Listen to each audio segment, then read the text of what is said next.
Double Fantasy is a 1980 album released by John Lennon and Yoko Ono. It is the seventh and final studio album released by Lennon in his lifetime. Though initially poorly received, the album is notable for its association with Lennon's murder 3 weeks after its release, whereupon it became a worldwide commercial success, and went on to win the 1981 Album of the Year at the 24th Annual Grammy Awards. Background: following the birth of his son Sean in 1975, Lennon had put his career on hold to help raise him. After 5 years of little musical activity aside from recording the occasional demo in his apartment in New York, Lennon felt ready to resume work. In the summer of 1980, Lennon made a sailing trip through treacherous waters from Newport, Rhode Island, to Bermuda. After almost losing his life in a storm on the journey, he began to write new songs and reworked earlier demos. Ono also wrote many songs, inspired with new confidence after Lennon had stated that he believed that contemporary popular music such as the B-52's Rock Lobster bore similarities to Ono's earlier work. The couple decided to release their work on the same album, the first time they had done so since 1972's politically charged Sometime in New York City. In stark contrast to that album, Double Fantasy was a collection of songs wherein husband and wife would conduct a musical dialogue. The album took its title from a species of freesia, seen in the Bermuda Botanical Gardens, whose name Lennon regarded as a perfect description of his marriage to Ono. Recording, Ono approached producer Jack Douglas, with whom the couple has previously worked, and gave him Lennon's demos to listen to. "My immediate impressions were that I was going to have a hard time making it better than the demos because there was such intimacy in the demos," Douglas told Uncut's Chris Hunt in 2005. They produced dozens of songs, enough to fill Double Fantasy and a large part of a projected second album, Milk and Honey. Lennon wanted to work with different musicians than he had previously, and had Douglas assemble and rehearse the band without telling them who they would be recording with. While the sessions were underway, Douglas brought Rick Nielsen and Bunny Carlos of the band Cheap Trick to play on Lennon's I'm Losing You, and Ono's I'm Moving On, but these were eventually re-recorded with the studio musicians. The sessions remained top secret. Lennon and Ono still were not signed to a record label and paid for the initial sessions themselves. After they were satisfied that the album was strong, their publicist Bruce Replogle leaked the news that the couple were back in the studio again. Immediately, Lennon was inundated with offers from all the major labels. The recording industry was shocked when the couple signed with the newly formed Geffen Records on September 22, 1980 because David Geffen shrewdly insisted on speaking with Ono first, and regarded her contributions as equal to Lennon's. He signed them before hearing any of the tracks. Release, reception and aftermath. The album was preceded by the single, Just Like, Starting Over, which was backed with Ono's Kiss Kiss Kiss. It was released as a single on October 20, 1980 in the United States, and 4 days later in the United Kingdom. Originally peaking at number 7 and 9 in the US and UK charts respectively, after Lennon's death the single reached number 1 in both countries. Apart from the standard editions, the album was also released by various labels in different forms on vinyl in the US, a correct back cover track list by Columbia House, an RCA Music Award edition, and a half-speed master by Nautilus Recordings released in November 1982. The album was released on Warner Bros. Records on green vinyl in Mexico. The album was released on November 17, 1980 in both the UK and US on vinyl. It was also released on 8-track in the US. Geffen had planned an elaborate cover for Lennon's comeback, but Ono could not decide on a photo.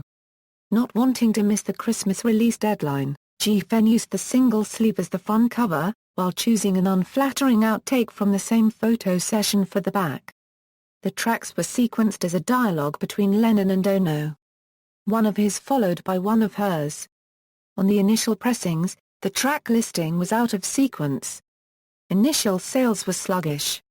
In the UK album charts, the album had peaked at number 14 then slipped to number 46, whilst in the US, the album had slowly risen to number 11. Upon Lennon's murder, the album jumped to number 1 in the US chart, where it stayed for 8 weeks, and in the UK, it jumped to number 2, where it remained for 7 weeks before finally spending 2 weeks at number 1. Woman, chosen by Lennon, was released as a posthumous single, backed with Ono's Beautiful Boys. It was released on January 12, 1981 in the US and January 16 in the UK, peaking at number 1 in both countries. It was also released as a cassette single in the UK. Released as the final single from the album, Watching the Wheels, backed with Ono's Yes, I'm Your Angel, peaked at number 10 and 30 in the US and UK charts respectively. The single was released in the US on March 13, 1981, and on March 27, 1981 in the UK. Similar to Woman, Watching the Wheels also had a cassette single release in the UK.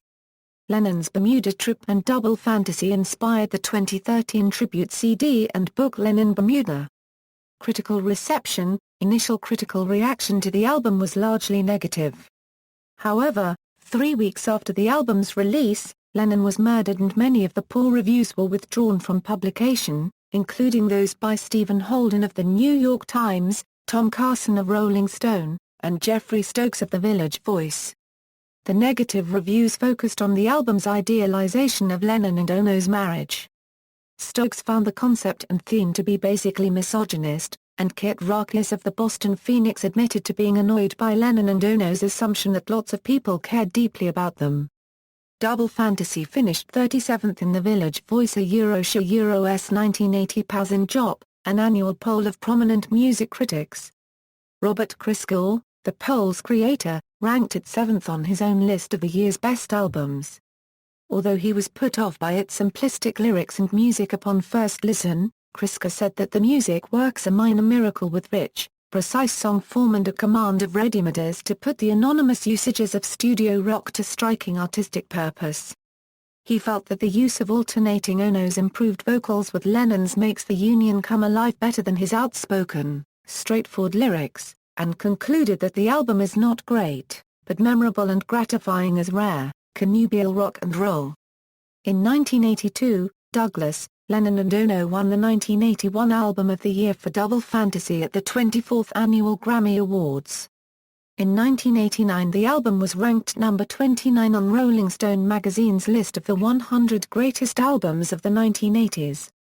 In 2003, the album that Lennon had signed for his murder only hours before his death was put on sale at a price of $525,000. Reissues. On June 5, 1981, Geffen re-released Woman as a single as part of their back-to-back hit series, with the B-side, Just Like, Starting Over. Watching the Wheels was re-released as part of the same series, with Beautiful Boy on the B-side. Beautiful Boy was re-released this time as the B-side to a reissue of Happy Xmas by Geffen, in a brand new picture sleeve, to promote the John Lennon collection in November 1982. It was first released on CD on October 13, 1986 in the UK, and nearly a year later on September 15, 1987 in the US. The CD was issued again in the US, this time by the Columbia Record Club. The album was re-released on cassette, CD and vinyl in 1989, after EMI had obtained the rights to the album. The album was reissued again on vinyl this time by Capitol Columbia House in both the US and UK in 1989. In 1994, Mobile Fidelity Sound Lab issued the album on CD. On October 9, 2000, EMI Capitol released a remastered version of the album, containing 3 bonus tracks. In 2010, a 2-CD set called Double Fantasy Stripped Down was released.